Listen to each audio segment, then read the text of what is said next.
It's too hard acts to follow. Is everybody loving Bali? It's great, isn't it? Anybody done swimming with the dolphins? I'll tell you now, it's very expensive, but it's not as expensive if you swim with the sharks. That'll cost you an arm and a leg.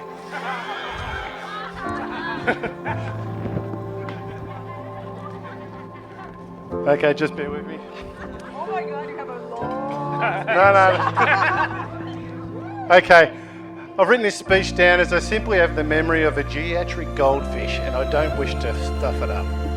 It was going to be about 4 hours long, but I've cut it down to 1.5 pages.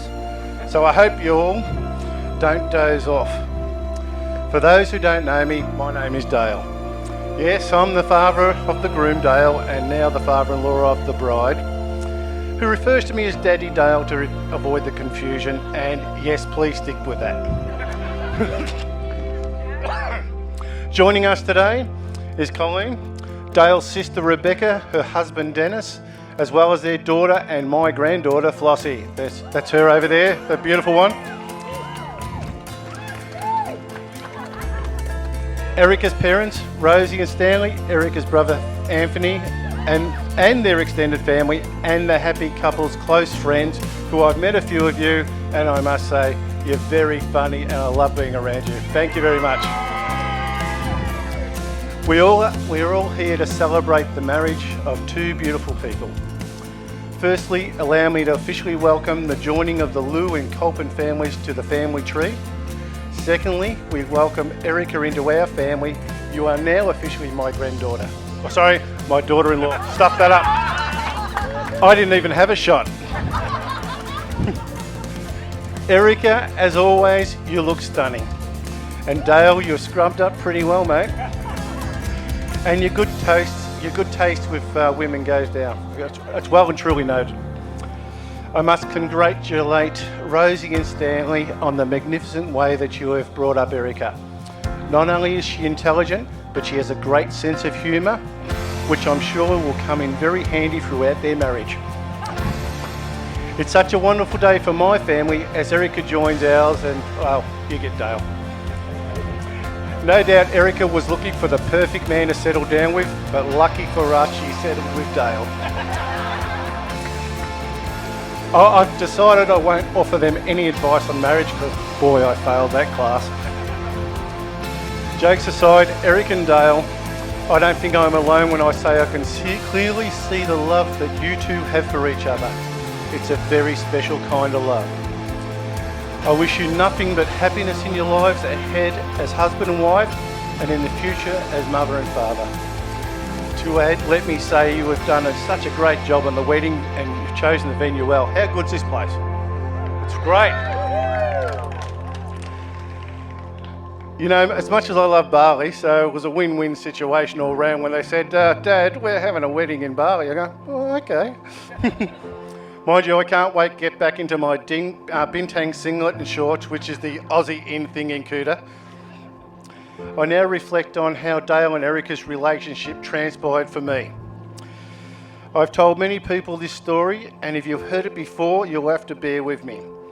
Dale and I have had a few lunch discussions between eating massive burgers that could feed many a starving nation, and let me say that they would solve the world food crisis. Well, we touched base over a few things. One was girls. We're having a discussion over lunch, and I said, Dale, one day a girl will come along and grab your heart. So that pretty much went over his head. So time went by and we caught up again for lunch, which of course included burgers.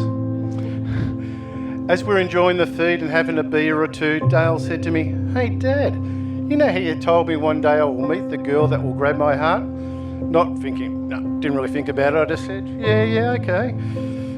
Well, excitedly said, well, I've met her and I'm going to marry her.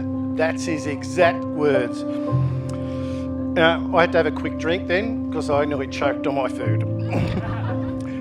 I asked, what's her name? And his face lit up. You know the look, I'm in love face.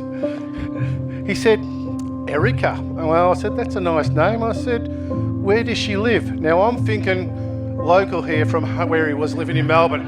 Glenroy, Faulkner, not that far away. Anyway, quick as a flash, he comes back, San Francisco. Yeah, I've nearly fainted. I was not shocked, but I was surprised. I said, what, couldn't you find someone closer? I haven't seen him so happy, and I simply said to him, follow your heart, which he did. And he come back to me, he said, Dad, the older I'm getting, the smarter you're getting. So now life carried on. Dale was racking up the frequent flyer miles, and he was visiting the USA every chance he had. Every time I spoke to him, he said, sorry, I'm at the airport flying out. And so, lucky he works for an airline. The couple described to me their Netflix date, watching a movie and each other on the other side of the planet having a wine each, which I thought, that's nice and romantic. Well, how wonderful is that? So one birthday, Erika's phoned up from the USA, ordered and paid for his favourite pizza to be delivered. That's a special kind of love, and a woman that orders you a pizza to be delivered from the other side of the globe is definitely a keeper. Now on to Erika's move to the land down under, where she packed her gear and headed to Australia. Erika's now an Aussie, if you didn't notice. So, we met her for the first time and we just bonded. I could see why my son was in love with such a beautiful woman. So a bit down the track, we get the message the future in-laws are coming out. The pressure was on. The loser not only coming to Australia, they're coming for an Aussie Christmas, and it doesn't get much hotter than that. But Australian Christmas time can be very hot as well as it can be cold. So Melbourne, we can have the 4 seasons in one day.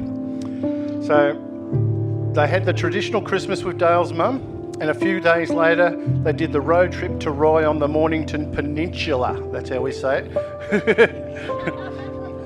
So we have a bit of argument about how things are pronounced.